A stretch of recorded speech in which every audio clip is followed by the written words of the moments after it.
আজি স্বাধীনতা দিৱস সমগ্ৰ দেশৰ লগতে দক্ষিণ কামৰূপৰ ছয়গাঁও মাছগুমিৰ পঞ্চজ্যোতি আদৰ্শ জাতীয় বিদ্যালয়টো উদযাপন কৰিলে ৮০ সংখ্যক স্বাধীনতা দিৱস। পুৱা বিদ্যালয়ৰ অধ্যক্ষ বাহাৰ আলীয়ে ৰাষ্ট্ৰীয় পতাকা উত্তোলন কৰে।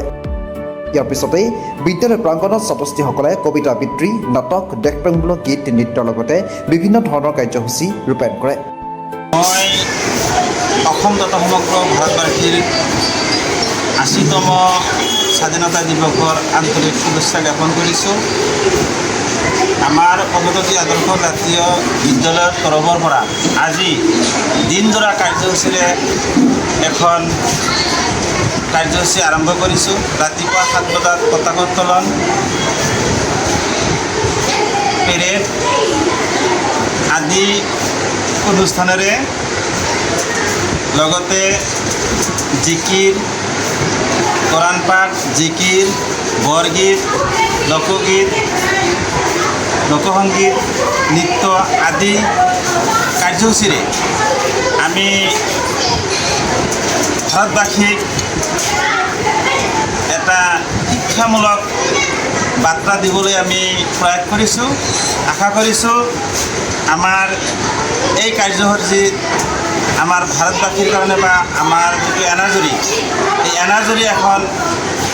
এনাজৰীৰ বান্ধৰে বান্ধ খোৱা শিক্ষামূলক এটা বাৰ্তা প্ৰেৰণ কৰিব পাৰিম বুলি আশা কৰিছোঁ। আমাৰ ৮০তম স্বাধীনতা দিৱস সমগ্ৰ ভাৰতবৰ্ষতে আজি পালন কৰা হৈ আছে। এই স্বাধীনতা আমি আমাৰ দেশে ইমান সহজতে পোৱা নাছিল। বহুতো মানে জ্ঞানী গুণী ব্যক্তি বা বহুত মানুহ আপোনাৰ এই স্বাধীনতা দিৱসৰ ফলত এই দিনটো ত্যাগৰ কাৰণে বহুত পৰিয়াল নিধন হৈছে, বহু মানুহ আপোনাৰ শ্বহীদ হৈছে। তেওঁলোকক শ্বহীদসকলক স্মৰণ কৰি আমি এই দিৱস পালন কৰিছোঁ। বা আমাৰ অসমৰ ভাৰতো সমাজতে পালন কৰি আছে।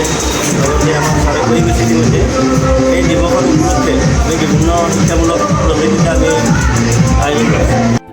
ছয়গাঁৱৰ পৰা আহমদ আলী ৰিপৰ্ট, প্ৰাতঃ টাইম ডিজিটেল। শদিয়াৰ পৰা ধুবুৰীলৈ, বৰাকৰ পৰা ব্ৰহ্মপুত্ৰলৈ সকলোৰে মাজত চিনাকি এটা নাম প্ৰাতঃ টাইম।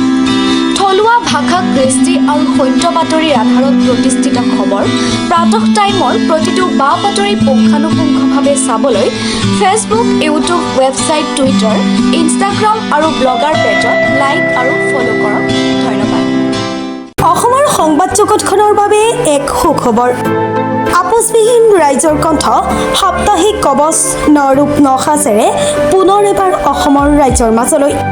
স্বত্বাধিকাৰী প্ৰণীতা কলিতাৰ দ্বাৰা প্ৰকাশিত আৰু আপোচবিহীন অসমৰ বিভিন্ন প্ৰান্তৰ একাংশ নপুৰণি অভিজ্ঞতাপুষ্ট সাংবাদিকৰ দ্বাৰা প্ৰচাৰিত তথা eco printing press, Guwahati Katabari গড়চুকত মুদ্ৰিত সাপ্তাহিক কবচ এতিয়া অসমৰ বিভিন্ন প্ৰান্তত উপলব্ধ। আমাৰ ঠিকনা মুখ্য কাৰ্যালয় অসম ফৰেষ্ট স্কুল, হৰিমন্দিৰ পথ, গুৱাহাটী আৰু উপ কাৰ্যালয় Kalita market, Bijaynagar, Kamrup, Assam. Mobile number হৈছে 9435114666 অথবা 9864084600 আৰু আমাৰ ইমেইল আইডি হৈছে kobos2025@gmail.com।